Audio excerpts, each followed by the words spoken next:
Pleasant good afternoon to all. Hello Toronto. It is my distinct pleasure to introduce John Calliste to Jackie Vibes Radio broadcast facilities in Uptown Toronto.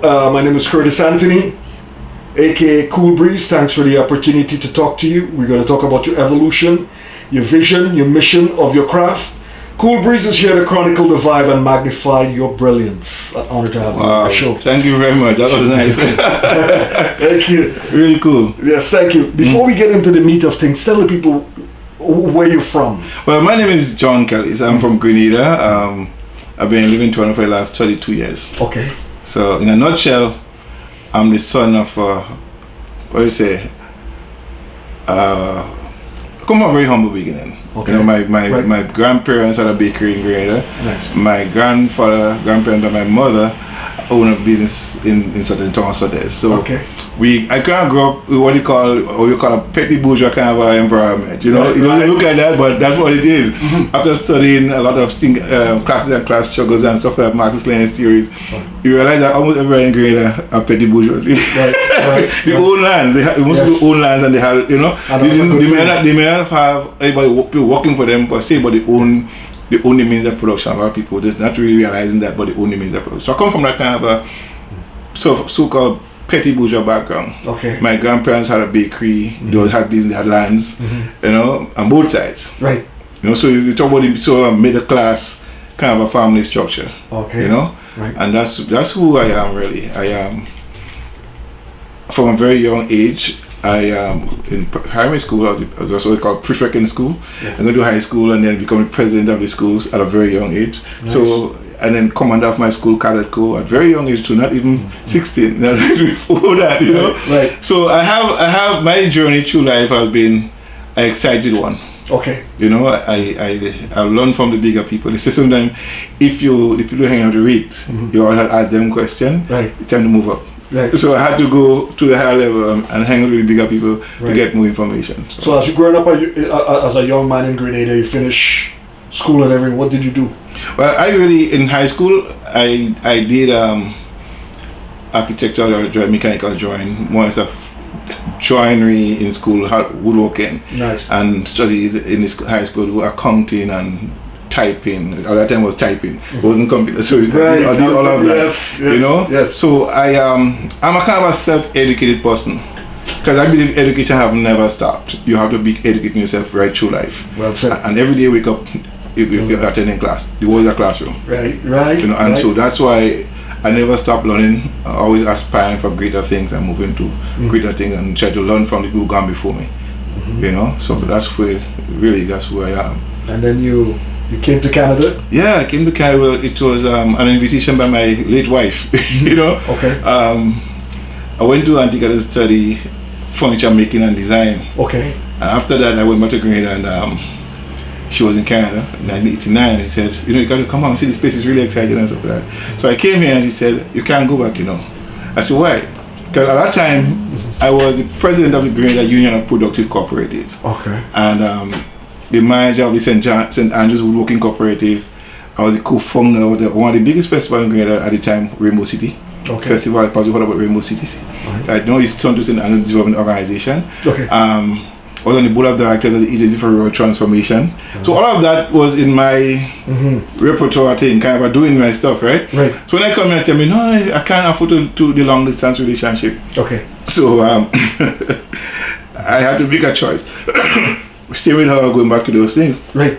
So I called and I sent letters of resignation to all those organizations I was in. Right. I had to give up all that just for my love of my life. So and we stayed here. Yeah. And we built ourselves. We had visions and things that we always wanted to do back home together. Right. And we came here. We just work at it.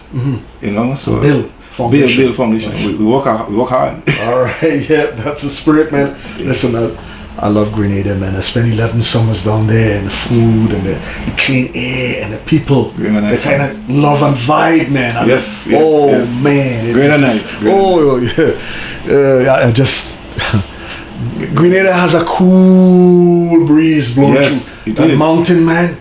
When I toured there, I said, why is the vegetation so greener than everything? Luscious and fruits are bigger. Grenada is kind of virgin island, eh? Yeah. It is. And the beaches, man. Yeah. Oh my goodness. Everything goes in Grenada. Anyone to plant in Grenada will grow. Trust me. It Yeah, will grow in because you Grenada. have the climate, you have Definitely. the soil, you have the Mm-hmm. and the place you get a good exercise because it's hill. Yes, it's mountainous. So that's the thing about Grenada. You get a workout without going to the gym. Yeah. And plus, when you go down by the beach, you get a good cardio Yes. because The sand is not. I woke up to my neck down at Granance. Oh. And it was so nice and calm and cool and clear, man. That's a regular thing for me.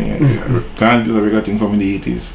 I used to be there almost every other evening. Yeah, I yeah. go on the beach. Yeah. Yeah. I spent some time up in Grand Mall there, Grand man. Mall. Oh, you just walk across the street And the beach is right there. and take your sea bath, man. It's nice. Yes. And the food and then crayfish and then you guys, you got quite oil down and different things there, man.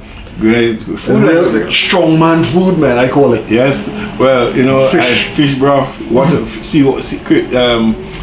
riverside fish. Yeah. River fish. Yeah. You know, you fish in the river on a Saturday and make our waters right by the river. I remember when the boat come in the morning in Grand Mall, Yeah. we used to go and help pull net. Pulls in. And then after they give you a pan of fish for a few dollars and before you go to the market. Yeah. Man, that was a... So Grenada is really a fun place to be. I'll tell you something. You know, I grew up on a lot of time. Part of my life grew up in Sotes, in Town Sotes. Okay. So my grandparents had boats. Yeah. So fishermen buy bait and tickles to go out and fish. Yeah. You know, and they will be there. The fish market come right. The fish market will join to the shop. So you have all these fishermen coming in, all these boats coming. So you're always there. Yeah. You know, getting fish and stuff like that and bring up. Yeah. So it's a fun time. It's a lot of fun time growing up in Grenada. Grenada is a fun place for me. Yeah. And then, where did I go? Some place called St. Paul's, I think. St. Paul's. Had a big bobbin outside his little parlor. Sleep all day. Get up in the evening. He says, "What am I going to Canada to do, man? When the life's so sweet down here." It's true, eh? And he had a big police commissioner used to come and hang out and. Yeah. I think the thing about I think for me, for example, coming to Canada, which I didn't envision myself doing. Right. I came here and I ended up staying. But I have, in my craft itself, which was furniture making and design and stuff like that, I have found myself enriched with new ideas. Right. Okay? That things I was exposed to when I came to kind of work in the furniture industry, I am much more equipped right now. Okay. To go back to Grenada. Right, gotcha. We're a wealth of information when it comes to furniture making and designs. Okay. Because the things I see they do with furniture here, with wood. Yeah, it's like art. And plywood. You would think, well, I would have never used that. I'm using mahogany. I'm using mahuba. I'm using white oak and that kind of stuff, right? Solid wood. Right. But when I see the strength, when they fuse different pieces of plywood together and making chairs and tables out of it and lasting a lifetime, you know, I was amazed. Yeah. Because back there, you're skillful. Yeah. But you had a limitation. Yes. With here, you come into a cesspool, not in a negative way, but in a pleasant way, of immersing yourself. Right. In creativity. Good. And the other thing that amazed me about Grenada, I know it's smaller than the other islands. They come, everybody pretty much know each other. Everybody knows. Everybody know. You know, you see, I met a lady downstairs a while ago, right? You say, I know your face from somewhere. And she keeps telling me she knows me. I said, on Facebook? No. I know you before Facebook. We keep talking. And then she said something. I said, oh, Students' Council. I started calling some names. She said, oh, I know all these people. And we're going through a list of people that we knew. And we still know them because they're still relevant today. Okay. The National Students' Council, you have people like Ruggles Ferguson, who is a lawyer. Right. You have Wendy Crawford, who works at the SGU. You have the Director of Public Prosecution, Christopher Nelson. You have Delbert Battis, you have Chris Lewis and Ken Lewis, Teacher Eddie, and all these people and them are in position of power and doing things. Right. We came from the same grouping of students together back in the 80s. Okay. So when I told that, she said, oh, I know I know where I know you now. You know, so my reputation precedes me and people remembers me for who I was then. Right. You know, so it's a nice thing to reminisce when you meet people who knows you and know how you started, where it was, and who you are right now. So it's a nice place to be. You see yourself going back? Yeah, actually, I don't have a problem. I would love to go back to Grenada and live. Actually, over 2 years ago, I was seeking out places to buy home. Right. I'm not the kind of person who want to buy a build a home to go into and let it stay in Grenada and I'm here. Yeah. I would buy when I'm ready to move to Grenada and move in the same time. Right. I don't want to build, and there's too much of bad stories. People who build houses and they send money to get houses built and then they go out there disappointed. I don't want to be disappointed. Yes, people's so funds and I see myself going back in Grenada. And a matter of fact, in 2004, I went to Grenada and met Mr. Puzzle, who he had Lennox Puzzle, and I had an arrangement to market for me kitchen cabinet in Grenada. Right. At that time, I was working with a cabinet company who Area Kitchens. I was one of the biggest, in Canada, in Ontario, Toronto. I was one of the #1 finishers of furniture, kitchen cabinets. All right. I mix colors and create colors and everything like that for this company. So I do a lot of finishing for Post Road. We sell kitchen for $300,000. Right. I was the finisher for those things, and then color making, color matching. If you give me any piece of board, any piece of paper, and say match that color for me, I would do that. Nice. Okay, John, let's talk about how did you get into radio? Oh, well, it's a long time dream of mine. Not pursuing radio, but just my wife and I had. I was on the National Insurance Council. I was the editor of a newsletter. Yeah. And then my wife was a journalist, started doing journalism in Grenada. Right. And when we came here, we always had a plan to do something great. Right. We wanted business. Because she was a seamstress, so we was going to the fashion industry. She was that kind of person. Right. In 1991, when the Gulf War started, I was in church, and even the pastor was in the negative about Saddam Hussein, because buying into the Western media lies and propaganda. Well, I'm coming from a different train of thought. My process is not pro-America. Right. It's sort of a more or less a people's-oriented kind of a mindset, where democracy is often far by the people. Right. I don't subscribe to American foreign policy, per se. So I sat in the church and heard all this negativity about Saddam and all this stuff, and I said people getting one side of the news and they believe because it's brainwashing. Yes. So I thought to myself, I was trying to tell my wife after when we go home, I said we could start our own magazine. We will do our own magazine and we'll publish a different story. Yeah.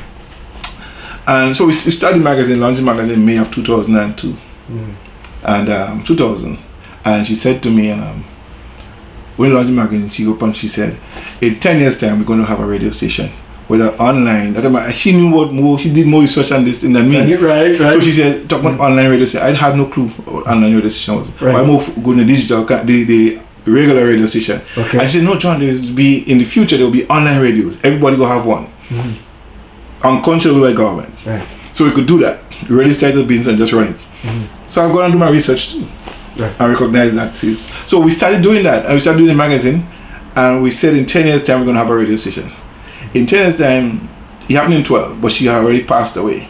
Okay. So I told a friend of mine that what I wanted to do.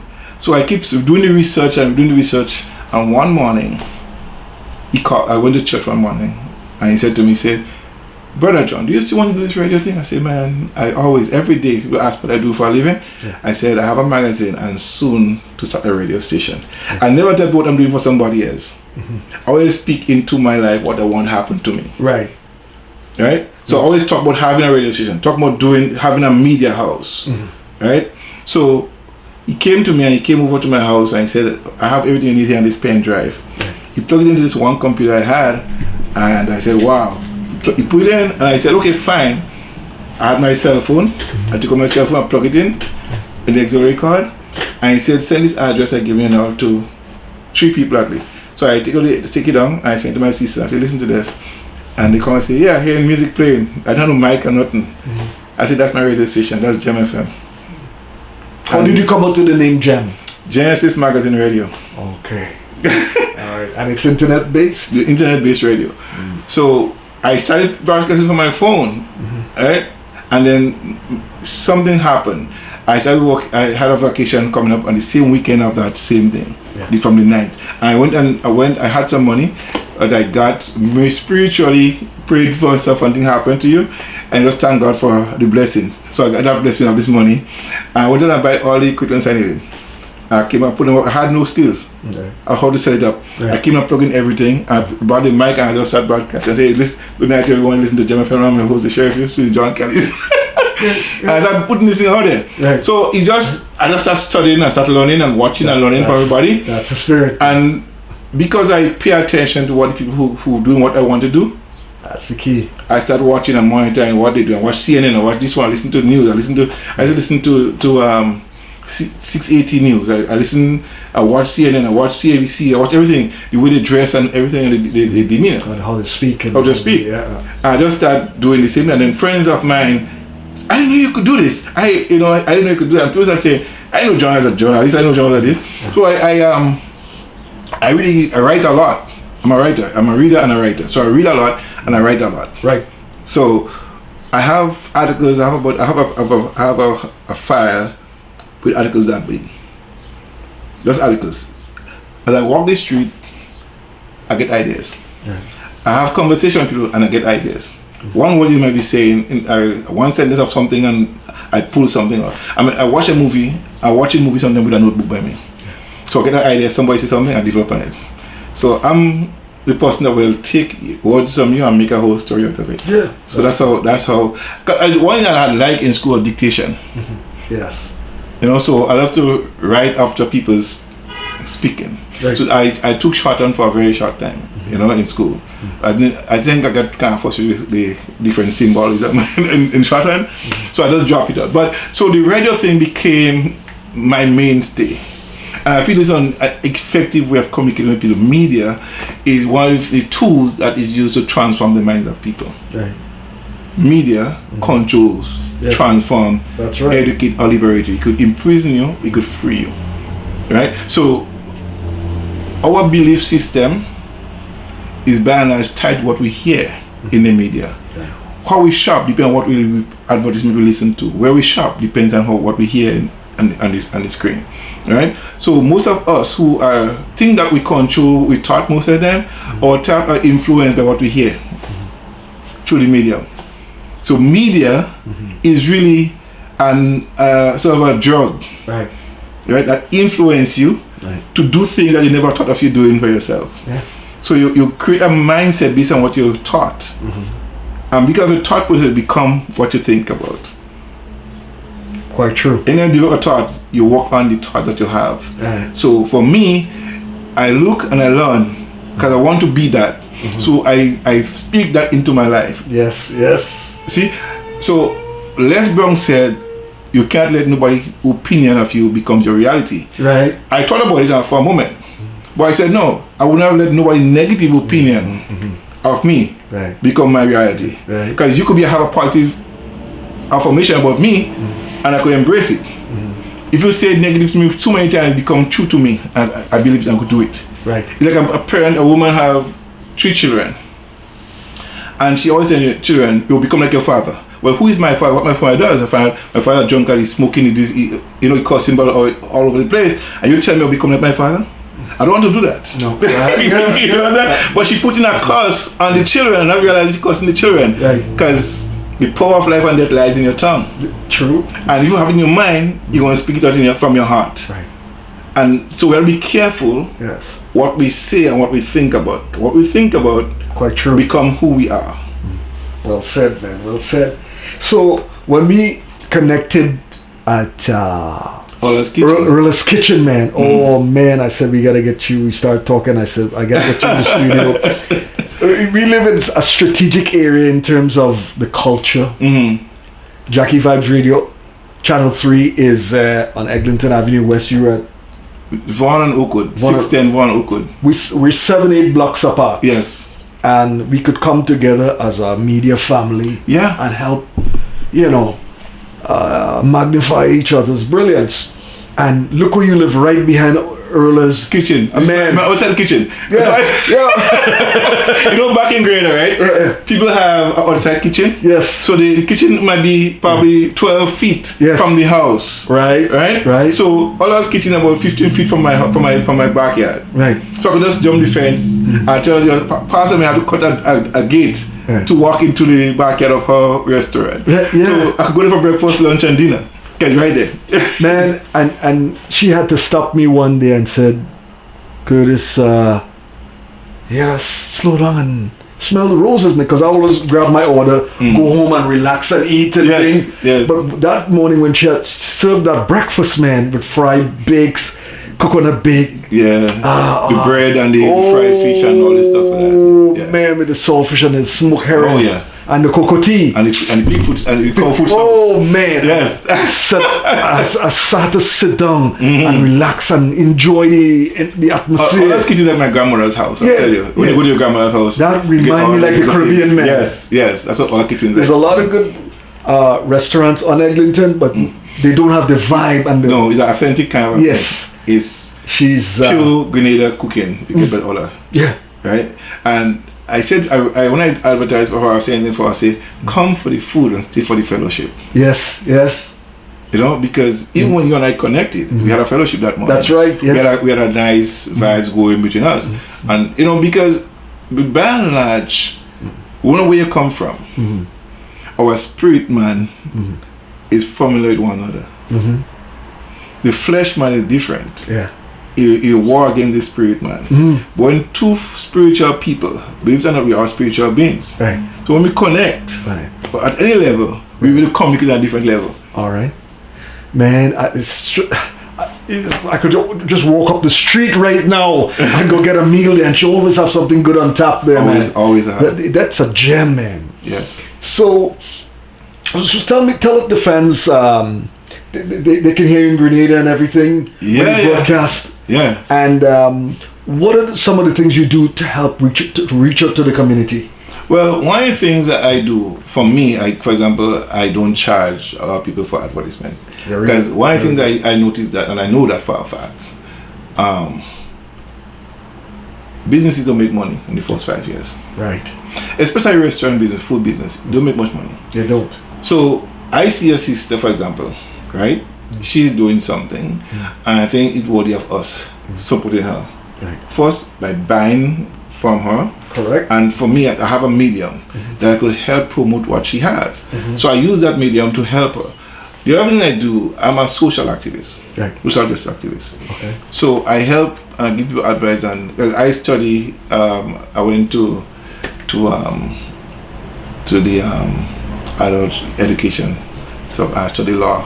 Right. And stuff like for 2.5 years. I was going to finish off the next 5 years. And you know, sometimes you go to the struggle, wife pass away, have no money. So you can't redraw yourself on something. Yes, so I started helping people with their work. I have people who come to me and ask me, John, I'm doing this essay and I need help.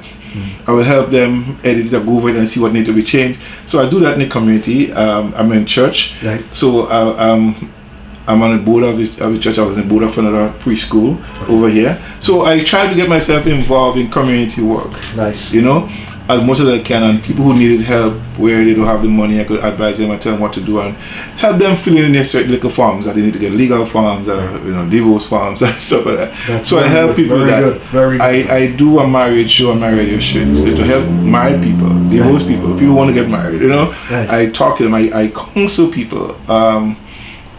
Married people, families, just sometimes whether you're married or not, I still want to live together. I find anyone help with in terms of relationship. I give myself to that. I don't charge for that. I do that as a service to mankind. Very good. You know, because people need help, and people don't know what they don't know, and some people think they know what they don't know, and they make a whole. Because none of us was trained to become a father, wasn't trained to become a husband. We just grew up, we have children, married somebody, we have children, right? And then once you're in, you're trying to figure out how to do it. It's like taking a car and you don't know how to put the car in gear. You know, if you stand out of his automatic and you want to drive. So unless we know what we don't know and we get to know it, you learn, we make a difference. You know, so for me is helping people to achieve their dreams and goals. I even have a program I call Living Life by Design. Okay. And this living life by design is geared to helping people to live their life on purpose.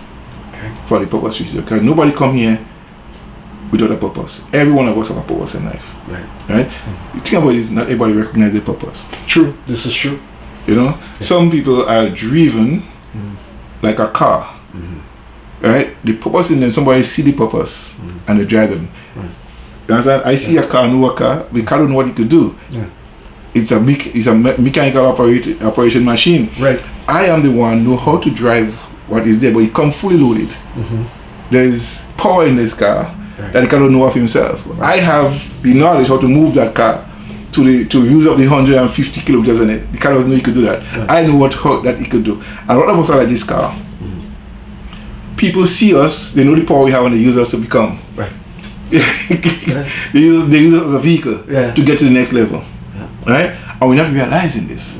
So the faster we get to know who we are, whose we are, and the reason why we're here, it make a whole lot of difference. See, if you don't know where you're from, where you're going, who you are, what you want in life, somebody will determine that for you. Right. True. You must know your why. Yes. Yes. You must know, why am I here? Where am I from? Where am I going?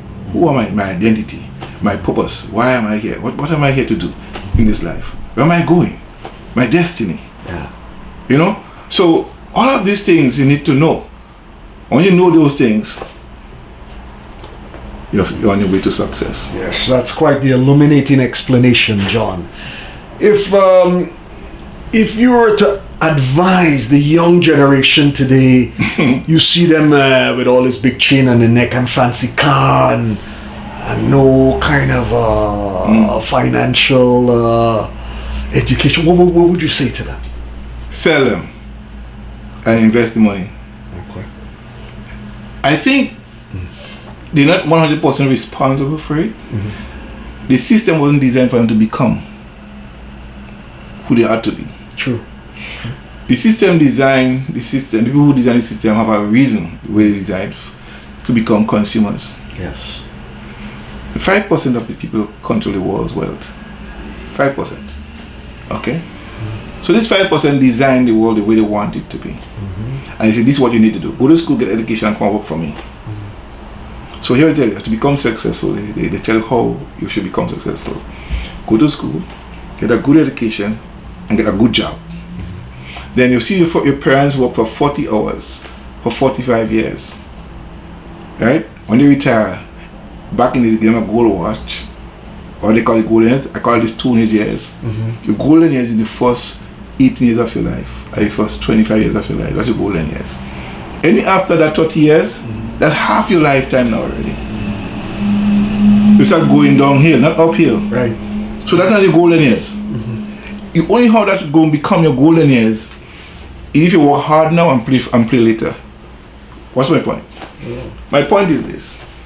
Put all the energies to create wealth at your younger age. That's when you have all the energy. Yes. So you put all the work up front and you can relax later on. You see? So the young people need to know this. Work hard. No.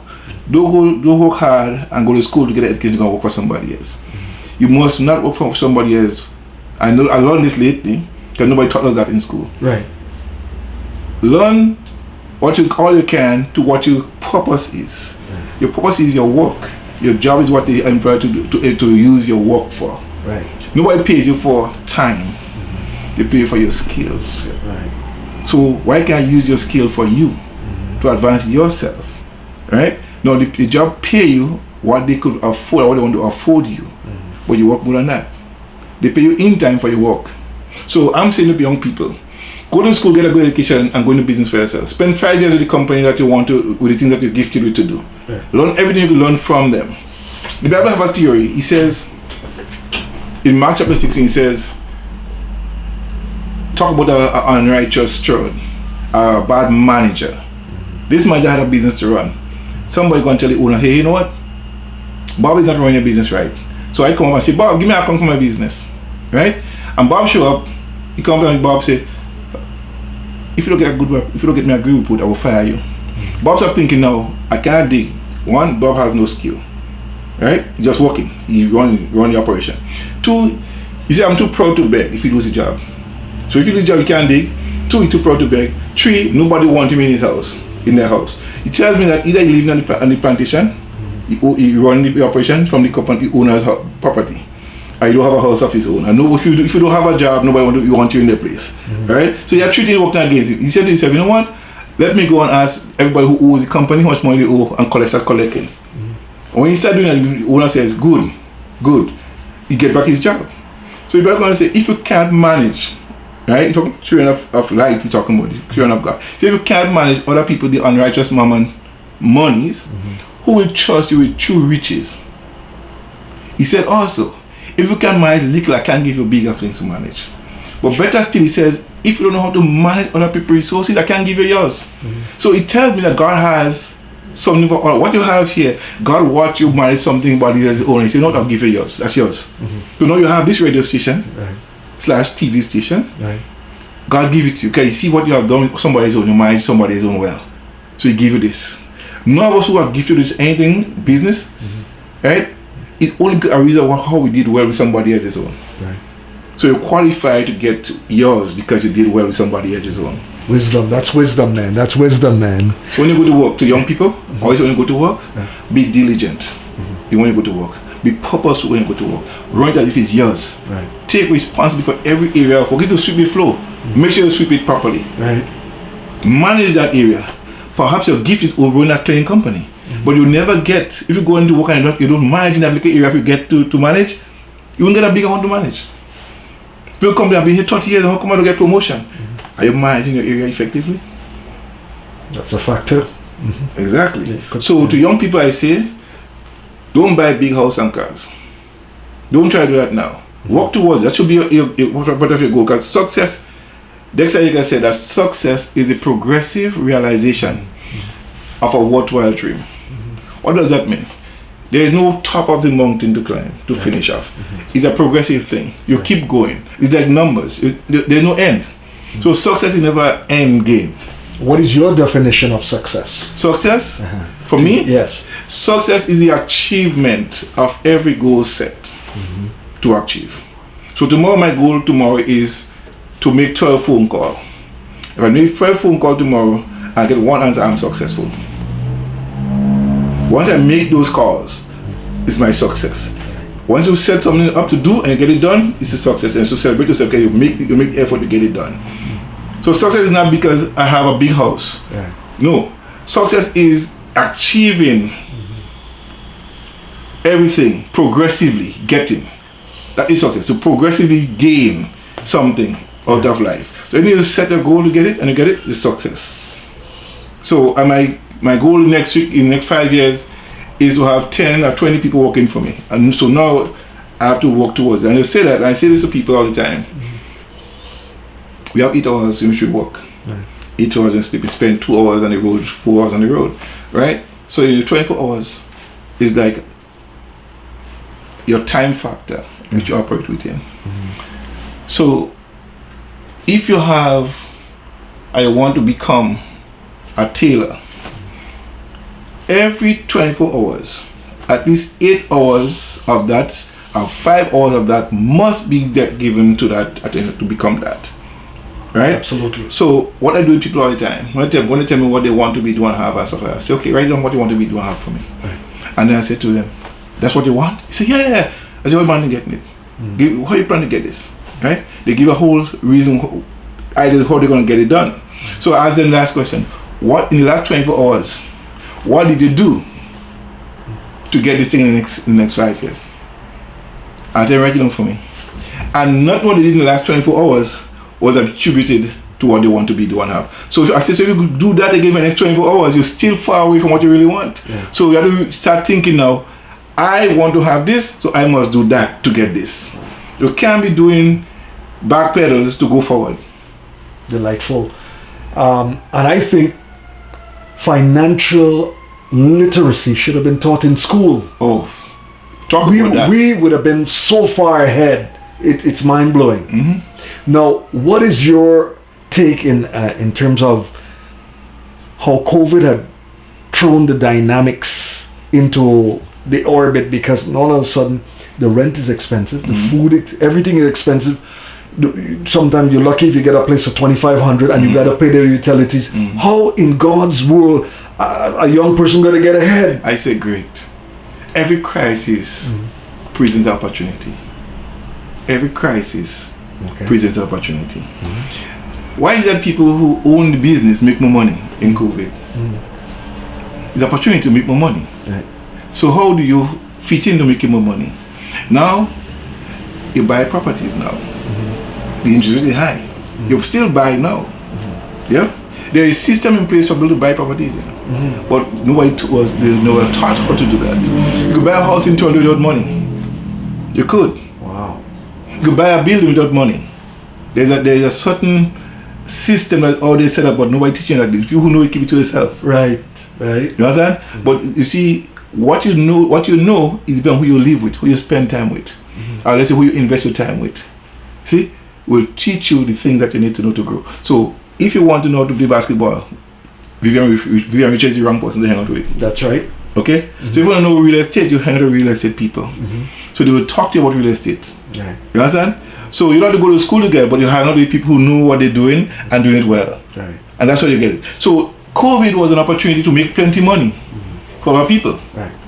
There is the food industry make plenty money because they stay home, they have other food. Right. They can't go in the grocery store, but the grocery stores allow people to buy from them. All right. So good point well taken. But here's another crisis we have. Condos going up like crazy, like ragweed. Affordable housing is nowhere near in that scope. People are struggling to make every day you hear on the bus, train, struggling to make ends meet because of the high rent. They're not getting the raise, the 1-2% if you're lucky. They can't get out of that matrix, man. You know something? I say to people all the time. I was a victim of that. Okay. I have since learned my lesson, and I'm knocking at the door to get in still in the industry. When we buy a house as black people, we feel that we reach the end game. That's it. We arrive. Okay. We have a house and a car. We have food children. We arrive. We American dream. Right. This is a disaster for failure. Yes. The home you have is not yours. It's still the bank's. Right. But you buy a house for $300,000. Borrowed money, not your money. You put on $20,000, you don't put on no money at all. And I suppose you didn't put on no money at all. But the bank give you the house for $300,000. In 5 to 10 years, that house was worth $500,000. You now own. You sell the house, you walk away with $100,000 you never had in the first place. I bought a house for $300,000. Yours is now worth $1.5 million. Now it worth like that the last evaluation. Right. The neighbor across house have her house going for $2.5 million. Now the market in that area now, what the last house sold for, I start asking from that price go up now. You understand? So my $300,000 wasn't mine. Right. It was the bank money. Okay. But I allowed them to live in it and pay them monthly for it. But when the house reaches a certain kind of equity, you draw this equity out, right, and buy another house with it. I could sell the house, right, and walk away with the difference. You understand? But nobody teach anybody that. So people buy a house and they're just ignorant. I have a house, nice house, and then you know what a lot of us do? We buy a house way up in the far. I don't rent for people. I don't live by themselves with the family. I stay in the city. COVID come, couldn't go to work. I still the people who live in the basement still have to pay me to live. Right. I'm not going to work, but I'm making $3,000 a month. You understand? So at the end of the day, we have to see house as an investment. Because it's really a liability if you have to keep doing it. Like a car is a liability. And you come to something you said asked me earlier on about people having young people. Young people fully have a job and buy a big car. Nice car. Bling, clothes, show off. That will come after. Yeah. You really see people who don't spend money on clothes. I learned that from a millionaire named Ron Goldman. Yes. I used to go by him every Wednesday night for counseling. Okay? He owned a garment store downtown. And he said, John, I had one suit for 1 year. Always the same suit. All my shirt was white, so nobody can know. Yeah? Right. I had 2 red ties. I had 2 pair of shoes. That's it. Yeah? Wow. I had One suit, I wear one suit for 12 years. Black suit. I have 2 red ties, 1 white shirt. Every time I go out in the night and do a presentation, when I come home, my wife wash it. Change the tie. And dry it for the next night. You understand? I had one shoe, I paid $99 for her shoes. Just last week I threw the shoes away, but I'm gone. I am not. See, when I wasn't educated to that level, I would have followed that same trend of spending, not investing. So I'm learning now, I'm trying to educate people to go that direction. So young people are saying, buy a house now. When you start working, you live in your parents' house, and still live with mom and dad, pay them that money that you have paid if you're going to rent from somebody else. You're paying into your future. Right. Okay? So every time you think of buying a new car, think about it, you have to pay $1,500 a month to maintain that car on the road. The average car then have to pay $1,500. If you don't buy the car, if you credit car, that's $1,500 for this vehicle, right? Right. You're paying an interest rate of anywhere from 6 to 12% interest. Now it's almost 12% for a car, right? So a car that you see on the block for $15,000, they give 5 years to pay for this car. Watch this. Within 5 years at 12-11%, around there, somewhere around there, you're paying $31,000 in 5 years for that same vehicle, right? You pick up for $16,000. If you decide to take the bus for 10 months and say that $1,500, that's $15,000. Wisdom. For that car. But then better still, you do 5 years, right? So 15, so 10 months, 10, so almost 15 and 3 is $18,000 a year. Times 5 years, you could buy 3 cars or 4 cars. Better still, buy a house. And that house now, you buy it, pay down on it. In 5 years' time again, that house increase in value, you draw the money from it and buy the next one. You see? So young people, by the time they reach my age, they could be millionaires. But nobody teaches them. Mommy didn't know it, daddy didn't know it, and nobody else in the community teaches it. You understand? We teach people go to church, pay tithes, and God go bless you. God, you don't work like that. Right. I'm a church going person, but I learn investment from the Bible as well. Okay. There's so much investment talks in the Bible, business seminars in the Bible. Luke chapter 15 and chapter 16 is a big investment seminar Jesus was teaching. People see it as a sinners losing this and losing that. No. Jesus was imparting wisdom of money and management of money. In the Bible, and some church people listen to this now, they'll say, you're crazy, you're not saved. No, I'm not saved by what you think saving is. See, the prodigal son, the one we talk about in the Bible, was a son that get in here and leave and go and spend and come back, right? And he only lose all the money, came back home. He said, my father's servant have more than I have. What the moral of the story is the son that lost everything and came back home, right? That's what I tell you. The son got his inheritance. He got there and lived lavishly, drinking and partying and everything. He got enough money to last my lifetime. He got and spend it while. He didn't buy a donkey to transport people goods for them. He don't even open a store in the city. We get all this money, but he party to it and he go broke afterwards. A lot of people like that. Like John Raptors, they have a good offense but bad defense. Right. You know what I'm saying? They go score 150 but still lose the game. Yes, it happens all the time. You know what I'm saying? So people like that, they will make plenty money and they still lose it. Because they don't know how to manage it. All the time. God said in the Bible, I will not let nothing grow out of the ground until there's a man to manage it. He didn't say a man to pray about it. He said a man to run around the church and bawl hallelujah and fall along on the ground. He never said that. I will never make nothing grow out of the ground until there's a man to manage it. When he made the man to manage, he brought him to the garden. I said, this I want you to be fruitful and multiply here. You see?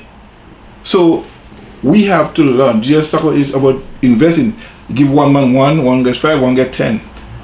You want to get 10, when you invest it, you get more. You want to get 5, go and get 5, go and invest it and get more. You want to have 1, he kept it, he hid it. He said, I know, he accused the man of, oh, you're a hard man, you reap your own soul. You know, it call this man like, you're a capitalist, you're ripping off people, you know. But you never do nothing with what you talent to God. Right. So when he come, master come, take it back from him and give it to those that have more. I want what you don't invest. I want yours. I want your talent. What you don't do, I give it to me. I will invest it and grow my own. People have this tendency to go to church and they pay money in the tithe bucket every week. They will get rich. Oh, I pay my tithe Sunday. I see people put $400 a week. For almost 40 years, 30 years, 20 years. They've been there before me and they're doing that all this time. And these people die broke. Wow. Your children don't can pay for college. For the money went to the church and they say, God go bless them. This is a lazy,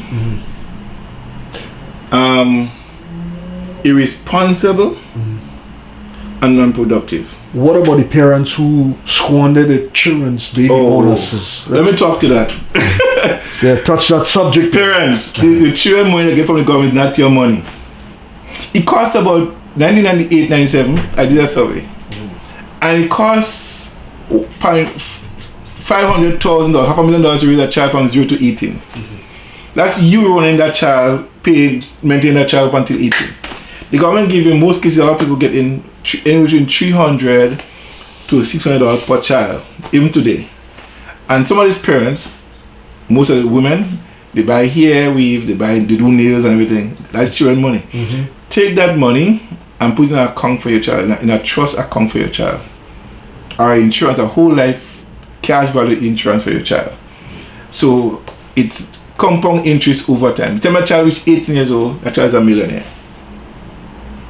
They could do it, but because you're not educated and how money works, they think you get money, they're just going to spend it and buy nice clothes and buy Nike shoes for. What a 5-year-old want a Nike to do? Have Jordans to do? Exactly.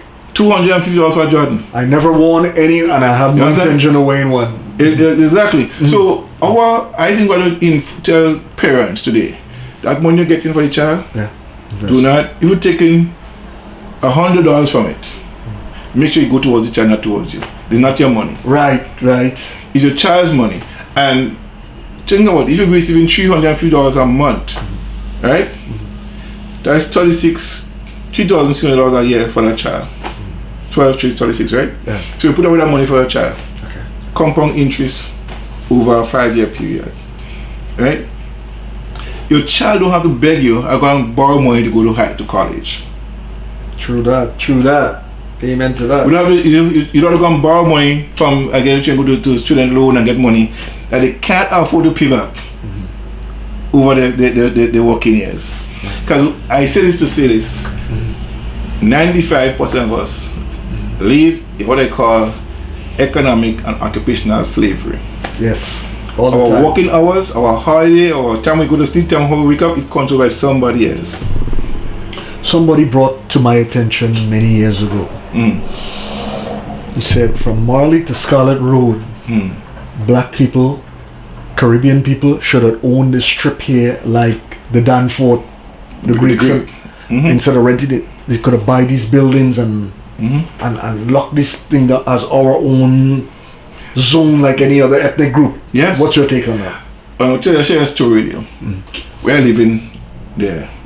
When I just moved in there, the house price was still low. I bought 300.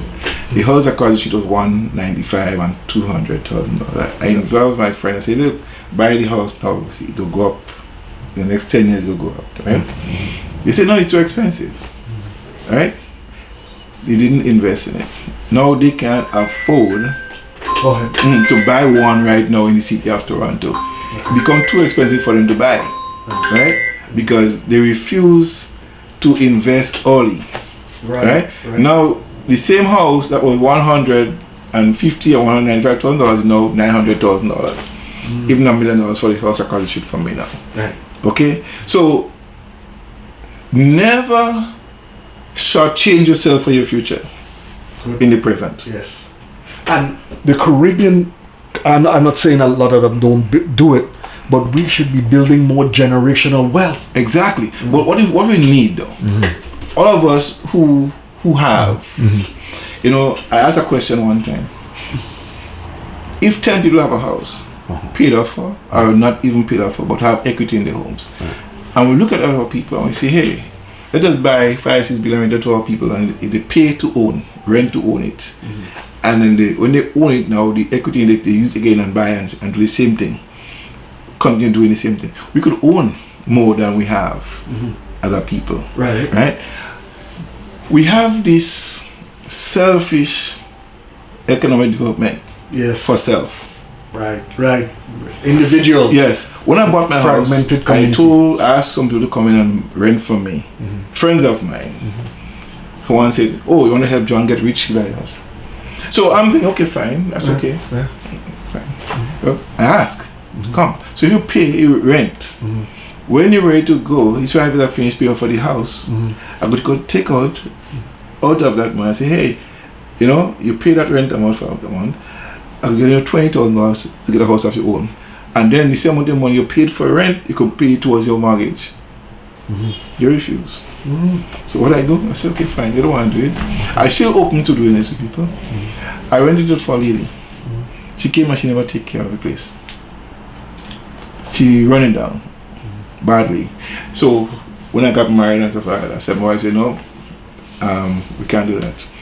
So we end up found out about foreign students coming in, and they pay more than what. Right. And they're not staying in the house. Right. They go to school whole day, they come just to sleep, and they go. So that is the option I have now. Foreign students, when one go, two go, three come. Rotation. I have no problems. There's no landlord problem with me, no tenant problem with me. It's students 18 years, 20 years old, the parents still control them from wherever they are. Right. They have to go out, they have to get my permission and get the parents' permission. Right. You see? So it's easier for me to manage that. Okay. But I think what we still need to do as a people is to collectively work together to achieve that. Yeah. So we have Black Business Association. What is the Black Business Association doing? We have to pool all our resources, right, and ask people to donate towards it, and say, okay, is it $100 or $20 a month? Imagine a million Black people give $1 every month. Yeah. Yes. In a pool. A million people invested $1. Yeah. It's $1 million. So every month you have $1 million coming in consecutively. Yeah. Okay, let's get help get a house for $700,000. Because next month you still have $1 million coming in. Right. The next month $1 million coming in. A million people giving $1 every month. 100 people giving $100 million people giving $100, and the community is thriving. The community is thriving. I know of different ethnic groups. A guy used to work at Toyota, the big location. He says, I'm from Pakistan. Salesman. He said 15 people waiting for the guy. Nobody else wants to deal business with the other salespeople. One by one they come in and they do their thing. I said, wow, that's interesting. They wait till this man have to stay all day. They're dealing with that one guy. They come to his relationship. These people, how these people just come. Some of the Chinese here in these neighborhoods. We had Chinatown after the Jews and this and that. And we let these things go. These people should be renting from us. Now they own the whole stuff. You can't get in there. Exactly. East India come in Brampton and this Markham. We should have invested when those lands were cheap. I think something has to change about our cultural thinking. Yeah. Entrepreneurship. Yes. And we have to change our children that. Yeah. Right? Yeah. My daughter goes to school. Right. She get a good education. She graduated from college. But she's not going to work permanently for somebody. She's learning now from somebody else to come and run her business. Right. That's the mindset I train her up to be. Right. Not to go to school, get education, and go to work for somebody else for like I say 5 years. And in that 5 years you're working your craft with yours. So you're building yours while you're learning from somebody else. So in 5 years time you come and take over the whole thing is yours. Right. So if we start doing that with our children, teach them business etiquette, how to invest and do stuff, we will be way ahead. Right. Different. So we have to start educating our children and find ways and means to have them, expose them to money management. Yes. I still use the word time management, but it's self-management. How do we manage ourselves in time? Right. See, time you can hold on time, you keep running. Yeah. Right? Yeah. So try to hold it down. Right. Mind yourself in the time that you have. Precisely. Mind yourself. Set goals and work towards it. Set a goal for tomorrow. Tomorrow I need to make 5 phone calls. I need to call this person. I have a program I call Living Life by Design. Okay. And that thing I have immediate, short-term, medium-term, and long-term goals. Write down what you want, when you want it, what it is you want, who can help you, how much money you have. You make a plan and execute the plan on paper. As you check them out and you get them done, you celebrate it. Your achievements. Everything you achieve, you celebrate. Even though it's just go for ice cream. You know what my family do? When we achieve something, we go to the ice cream place up there and get ice cream. That's simple as the celebration is. That's what it is. Yeah. And sometimes, all depends on what we do, we go to Mandarin. Right. To celebrate. Yeah. It's not a big thing. We just go there and do that. We celebrate our achievement. Right. You know, my goal right now is to get 10 salespeople. And I've been going at it for the last 2 years. I found that people is not creative. I think creative. So one lady, I said to her, I'm looking for salespeople, sales associates. She said, what you paying? I said 20% commission. Now I come for commission. I said, what do you mean? I said, look, TC cancer. I said, everybody sells. People who recognize is selling. Okay? So I said to her, if I pay $18 an hour, right? You're not gonna make $5,000 a month. Okay? Right. If you work on commission, right? At $3,000 income, general income, I pay 20% on that. That's $600 a day. Right. You could make a week working for $18 an hour. Right? So $600 a day, 6.5 is 30, that's $3,000 a week. You could make in a week if you sell. The law of averages work. Every 10 people present, only to one person go buy into it. So try to sell 100 a day. You sell $3,000. You see, people understand how money works. Right. And not only that, that's a business where you start doing, incorporating other people to work for you doing the same thing. Right. So I am to encourage people to take financial responsibility. One, learn how it works and get it done. Right. Let me hit you with this subject now, this Caravana. We running this thing for donkey years. Mismanagement. And we still spinning top in money. All these other ethnic groups coming in our thing now, and mismanagement. We just here to like party, and it's just like whole. It's not managed. Yeah. It's run. Okay. It's not managed. Yeah. You see? So if you just want to jump and wine, that's fine. Yeah. That's it. Yeah. You don't make a business out of it. Right. You make it a party. Yeah. Caravana is a party. Party. Right. So you don't make money out of it because you're just making a party. But we run as a business enterprise. Yes. So everybody who come into it, every business thing, they have to pay a serious fee. Yes, to get in there, to sell anything. Sell anything, right? So, even as those things are non-profit, or should be non-profit organization, you run it well as any other businesses, right? I think what have to happen is real checks and balances have to take place in Caravana. You need people who are spirited and believe that the success of Caravana is success of our people. If you see Caravana as another big party, that's what it's going to be. Yeah. You can't just basically be another big party where people come from abroad and just dance and go back home. Right, right.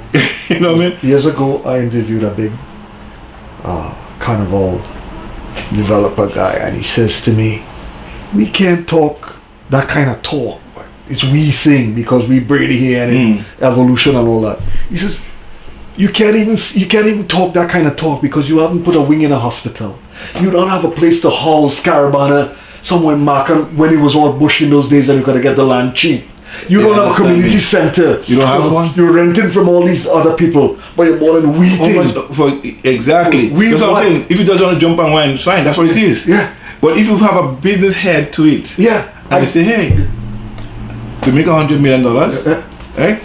I told friends of mine, I said, I'd like to jump up and wine a little bit, but let me have some cases of water and drink selling here while I know and music playing. Let me have fun while making money. Making money. I tell them, everywhere I go, I see money. But look, I went to a boat ride. I didn't even go on the boat ride because it was a day boat ride. I met up with some friends we haven't seen since COVID.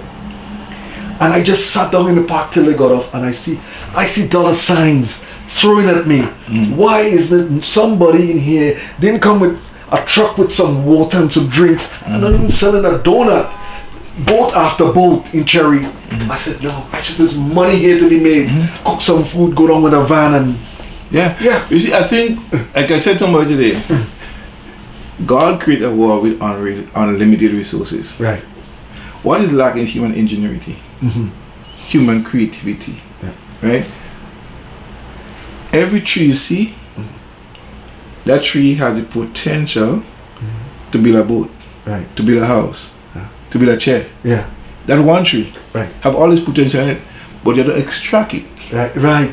God didn't give Adam chairs. Mm-hmm. He didn't give him table. It wasn't a tree. Right. You have to figure it out. Every seed, inside every seed is trapped a tree. Inside the tree is trapped fruits. There is so much things trapped in us, Right. right? That God gifted us with, right? That we have to take and give Right. to the world. Right. Now, if you don't bear no fruits, you're worthless. Right. You're not valued. Right. You're not contributing anything. Right. You grow up, you live, and you die. Right. What's the footprint you leave in the sand? That somebody could follow. What is it? You have to ask yourself this question, right? Who am I? Why am I here? Where am I going? What do I want out of life? You have to ask this question. Because if you don't look at yourself as something valuable, nobody will treat you valuable. Quite true. The value you place on yourself is the value you place on you. Right. When I just moved in there, down where I'm living, the fence was all broken down and people just throw stuff in the yard, right? Yeah. So the city, somebody put it at the house, the event is unsightful, and the guy who bought the house wants to also fix it. So he has a 3 months period, 90 days, which to fix it back. He never fixed it. So I had enough, when the city wrote me to charge me $6,000 to fix it. So I ended up fixing it, right? Paid new black fence and everything. I put up a big post in the yard. People pass and bunks it down, cars swinging on the bunks in the fence and all kinds of stuff. I put it up, trim the fence, got the glass, paint up the thing. People respect it. Yeah. Whatever you place value on, people place value on the same thing. True. If you have your car dirty and nobody care about it, people treat the car how you treat it. Yeah, this is true. How you treat yourself, people treat you the same way. Right. So, in essence, our value of us is important, because the value we place on us will determine the value people place in us. They want to do business with you because you value yourself highly. Right. They want to associate with you because you're valuable. They want to come to you. I can learn something from Curtis. I can learn something from John. I can learn something from somebody. So the more we develop ourselves, is it better for us and the people around us. Right. See, I could take a seed and leave it on the windowsill for the next 40 years. But unless I take this seed and put it in the soil, you never bring food a tree. The seed is just a seed out here. Right. But put a seed in the soil. In every seed is trapped a tree. But only that seed is put in the ground where it should be. See, God make everything before he make what he want to make. Before he made the fish, he made the sea. The fish can operate without function without the seawater. Right? Before he made the firmament, before he made the bird, he made the firmament for the bird to fly. Everything that God do, he built something for that the purpose. Right? God made man to dwell with him. And if man is out of the environment, he suffer and die. If the fish out of the water, he suffer and die. If the plant is from the ground, he suffer and die. Until we come to the realization that we have to remain in God, and we move away out of that, we suffer and die. Right. Splendid. What's your take on some of these Caribbean countries letting all these different people just come in and buy up all their land, and then what the people who live in there, what future they have in terms of? Well, I say this to the Caribbean people, the leaders who own Crown land, so it's Crown lands. Right. They won't sell, lease. Okay. You can't sell your patrimony. They're not supposed to do that, period. Right. However, our people must invest in and buy the lands that we have in the country too. I grew up and I see people have businesses in the Caribbean, in Grenada for example. They have this store and they live in that store, they die and the children go and become doctor and they're gone. Now every child have a gift, Right. and they have to export their own gift in, right? Quite true. But you could still run and expand mama and pa's business. You could still build like a hotel, because the prices in our hotel a small one and a big one is the same price to register it. Right. Do you know that? No. If you go downtown to register this business, it costs you $80. If this other guy comes you want to open this big business, over $80 to register the business. Same price to register the business. Is your level of thinking. So the Caribbean leaders, the level of thinking will determine if the country prosper or not. You had 4.5 years of a green revolution. Okay? Right. You build an airport in 4.5 years. You had an agro-industrial plant canning and bottling all your fruits and vegetables as possible that you have. You bought an airline. You had scholarships of 150 students in the first 6 months to go away and study. You built an Eastern Memorial project. You had free medical attention, right? Free dentists, free everything. You run and control your environment, right? Now you have these Caribbean countries now selling out this to make money. You have enough resources in your country that could yield in the ocean period. The government bought 3 banks for $1. 3 banks for $1. The money in the bank is not the foreign people own. That's the people of the country money. Okay? They don't own the building, they rent the building. So you don't own the building, not yours. You're paying rent for the building. Right. The equipment you have is run down. It depreciates. So you could take a machine in the computer and get new ones. So what you have, what the banks in the country have, anyways, what they have? They don't have nothing. Right. The $3 million, $6 million, $20 million is not there. It's people of the country money. They take this money, borrow it, they take profit that they generate from charging fees and take it out of the country. Then contribute a dime. So you have to own that, and you'll become prosperous as a country. When you own the means of production as a country, when you own your patrimony, when you control the means of production. However, I believe that state enterprise should be set up, but it must make a profit. Right? I believe the state owning things, but it must not run things. Yes. You understand? So the state could own the hotel, but they not have to run it. Let it run by different and managed by people who know how to manage it. Right. Give them to manage. I see it happen. Right? So if the state could own the transportation system but let an independent body run it and make profit out of it, I believe in that.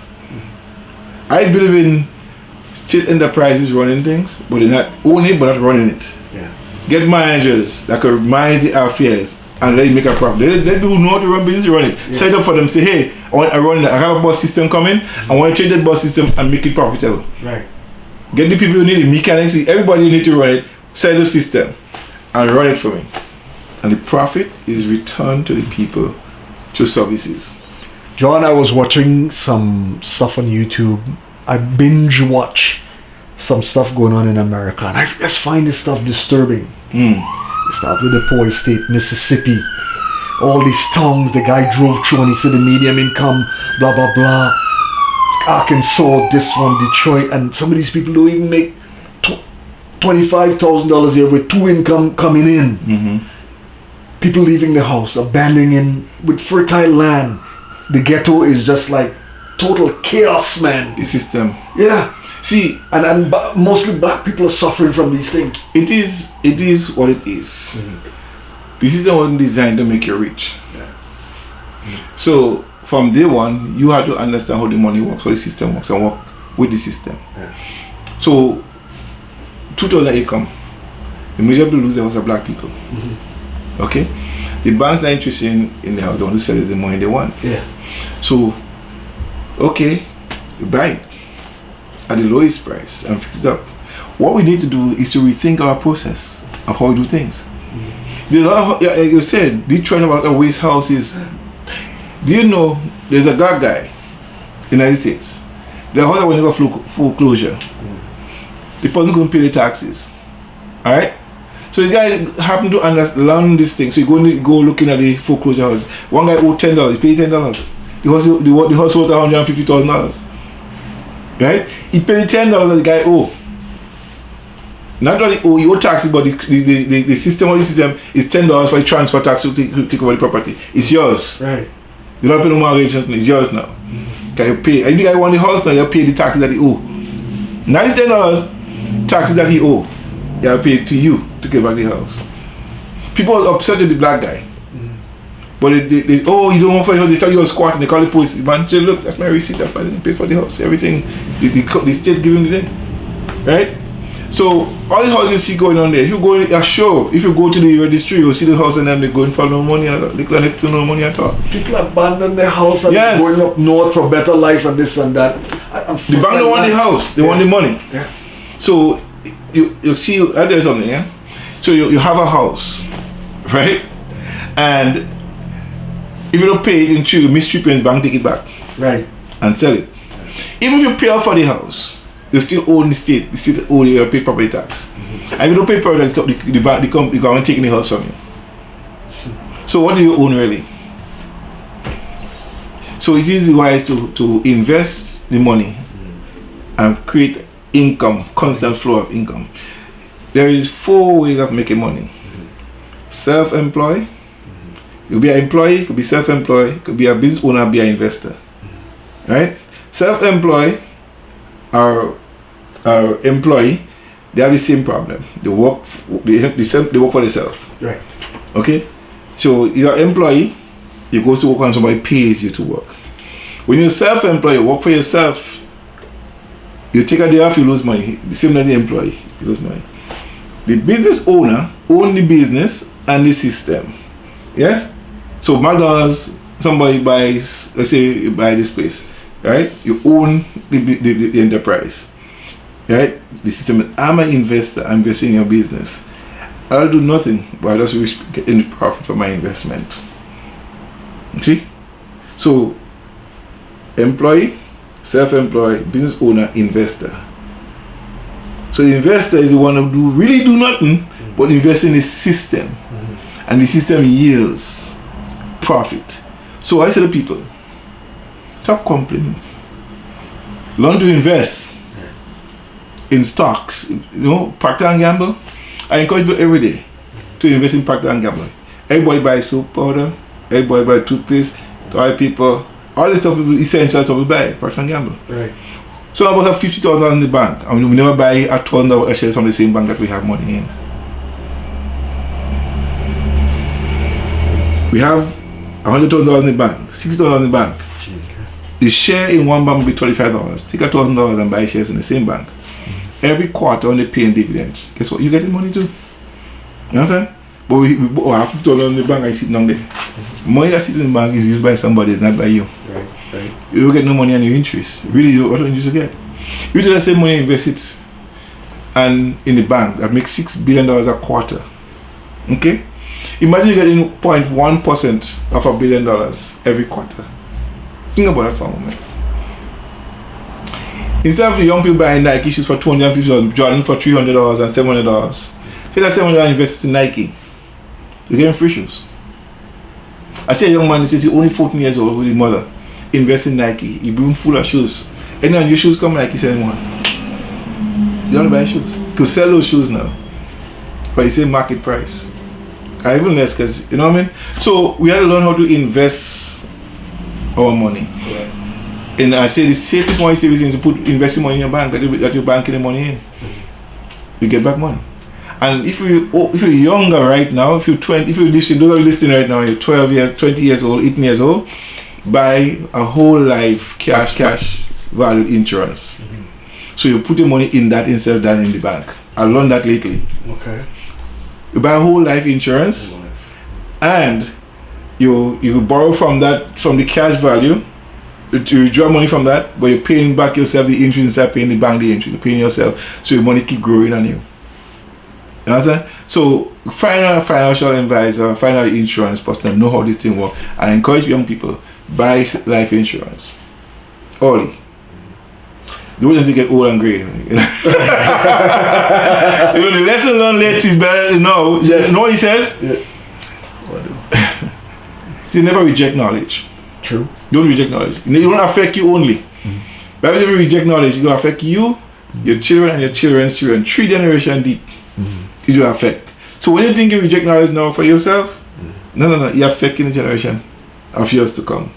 So whatever you get knowledge, get a lot of it. Don't reject it. And so if you get knowledge tonight from this, write them down. Don't reject it. Right. It's work for the benefit of your children and your children's children.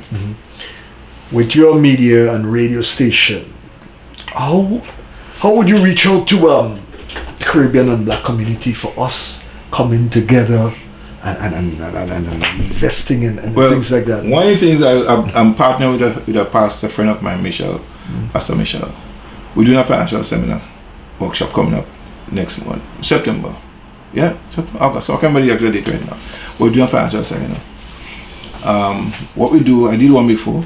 I brought in the insurance man, the funeral man, you know, and I brought in the real estate man. Right. And teaching our people how to invest. On my radio show, I have a show called Living Life by Design. So where I talk about investing and money and stuff like that. I'm not a money expert or anything like that, but I've learned, I read a lot, and I see a lot of stuff. So I try to inform people based on what I've learned. I talk to Bernard Code, the former Minister of Finance of Grenada. I talk to him all the time. I'll ask him for tips, and as he posts stuff, he writes stuff and things. He's an amazingly brilliant man, economist, brilliant. So I learned from him. I ask him questions. I text him stuff. When I see something come up, I say, comment, what do you think about this thing? And I send him the document. He said, no, don't touch this. This is what's going to happen. This is that. He knows. So I'm saying, if you want to fly like an eagle, don't hang your chickens. Hang with the eagles. Learn to fly like an eagle. So our people have to learn from the people who know what they're doing. So I always say, a basketball in my hand, the same Wilson basketball, though it's not valuable in my hand. The Michael Jordan hand is valuable there. Yeah. So if I want to know how valuable, how to become, I don't hang out with the person that knows. True So that. always get information. It's never, you know, the Bible says I'm always perish for the lack of knowledge. Lack of knowledge because you perish. Without a dream, you are dead. You could be living and be a dead person. Walking dead people. Walking, breathing carcasses. Because we're not exposing ourselves or making ourselves into the know. We get complacent as a people and think that just having a house is it. Having a nice car driving around, paying a host of money for that car is depreciating in value. And paying $31,000 for a car depreciating in value. When you go to sell a car at the end of the 5 years, you got $5,000, just finish pay $31,000 for that, worth $5,000 or less. So why are we're not investing? A car is not a safe investment, it's a liability. So why are we buying expensive cars? Yes, I understand that we have, you could buy cash. You borrow the money to buy the car, the same bank will give you $50,000 to buy a car, but don't give you $50,000 to buy a house. The same bank will give you $50,000 to buy a car, but don't give you $50,000 to start a business. That's incredible, man. I could go down the street here and ask any black person, ask anybody to buy a house, a $300,000 house they give you to pay money with interest on it, but they won't give you $300,000 to buy a business. Can you own the business you own? The city. Business people make decisions and determine the economic development of the country. You own a home, you don't own nothing, really, until you invest into systems. Right. See? So the more economic develop you are, the more politically strong you become. You understand? So when you own the means of production, you could decide how the economy rolls. That's it. It's economic power that changed political landscape. Believe it or not. All the time. Economics determine how politics run. Imagine if all the business people decide to shut down the business. What kind of politician do they say we're closing down shop on you? Politicians are servants. They're not masters. They are controlled by other people. Politicians are just there to spearhead, to change, to implement what these people want. That's why there are lobby groups, business lobbyists, lobbying government to make changes, to increase their profitability. What they want, okay, I will sponsor this politician, I'll do this politician, when he get in power, he owe me. He become my subject. Whatever I say to dance, I try to jump, they say who play the pipe, I get to play the tune, right? That's all that. Yeah. Right? So the business community controls the politician. That 1% or 5%ers, they determine a lot of how the economy rolls. So if you want to be a player, interesting player, become a business person. Change the political landscape in your community. Let me ask you, where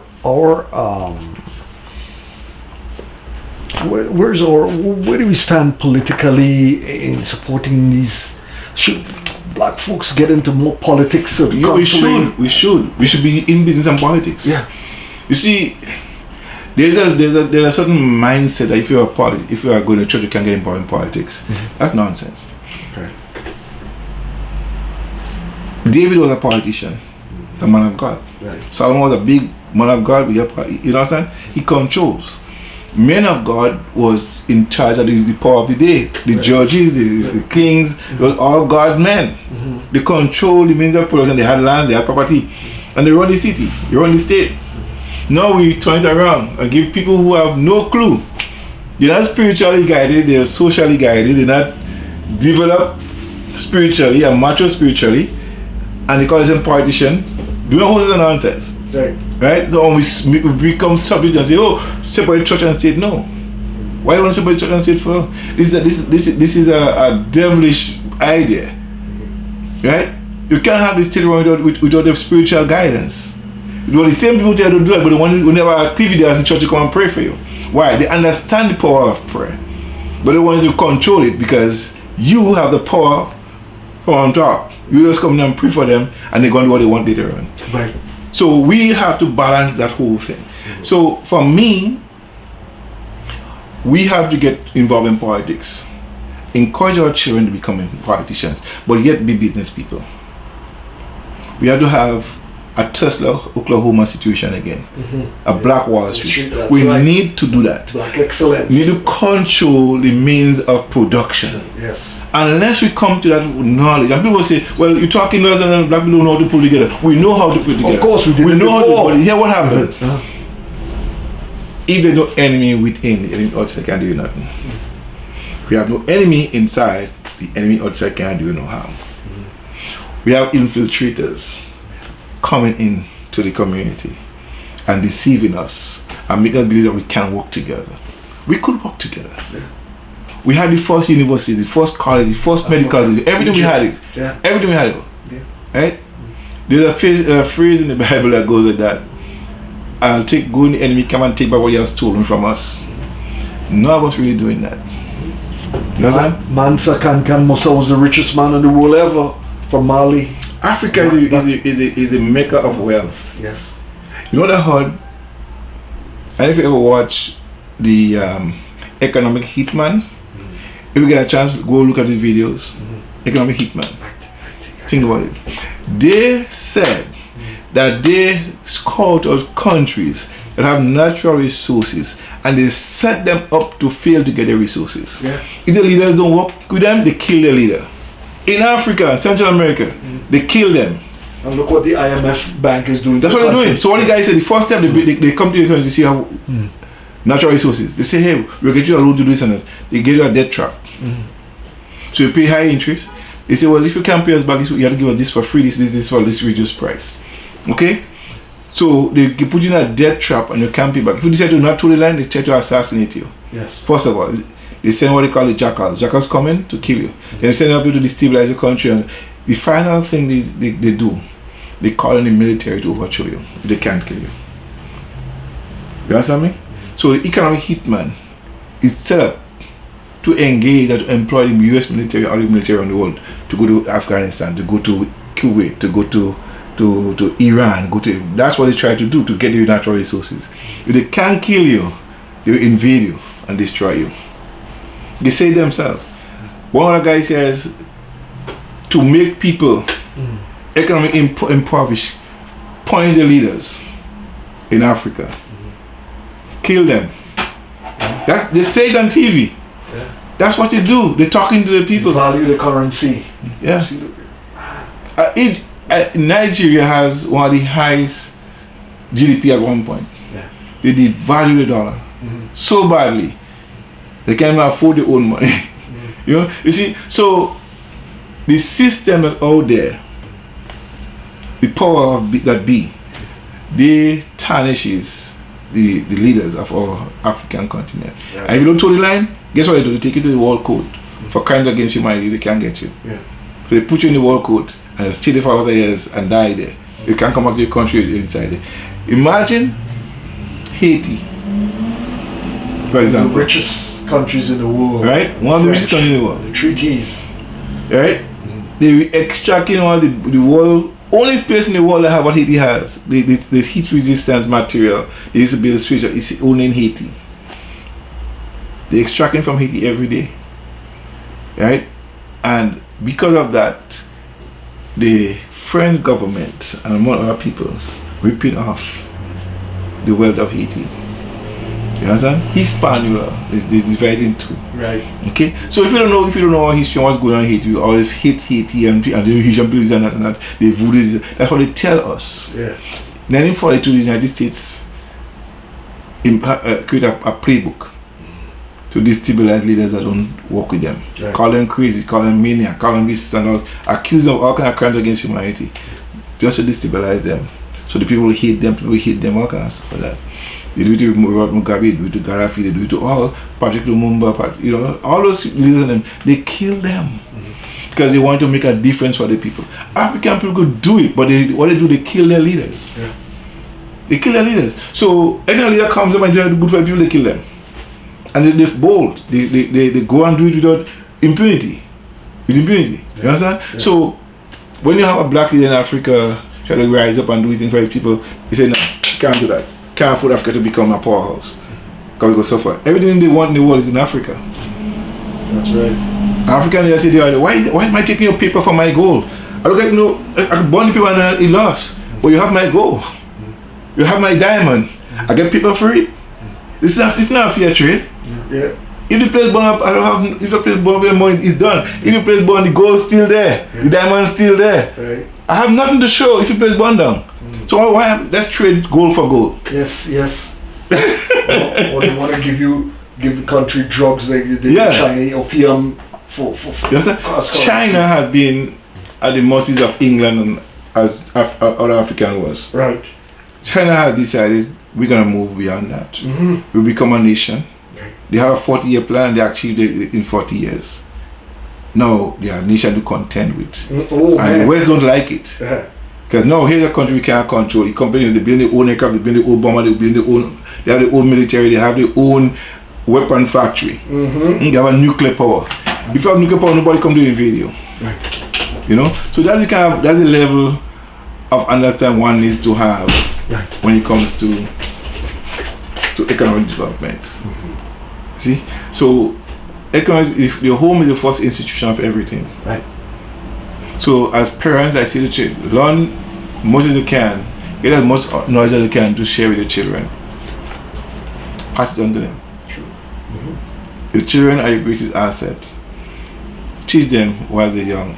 Invest in them so they have a better future than you had. Mm-hmm. Make them become wealthy from here. Yeah. Shift in mindset. The system that taught you how to go to school, get education, get a good job. Change that with your children. Yeah? I want to be a nurse. Well, my objective is to own a nursing home. I want to be a doctor to have my own hospital. Small as it is. You understand? So, if I just become a nurse, I'm working for 40 years, become a nurse, and at the end of the year, of my retirement, I do is go to school, go to work, 40 years, 40 hours a week, or sometimes 50 hours a week, and at age 65, I'm getting $500 a retirement money from the government. Does that make sense to you? But if you're the same nurse, right? You work for 5-10 years and you buy a building, open a nursing home with 5 patients in it, they pay you $600, $2,000 a week. Yeah? Mm-hmm. For that same person to be to occupy a room. Right? Not a month, a week. $2,000 a week. So you and us acquire RN, you buy a building with 4 bedrooms, you start with that. And you might have a small one, you increase a bigger building and have more people in it. And start expanding. You are a registered nurse, you hire other nurses to come and work for you. Part-time, overnight. You're paying them too.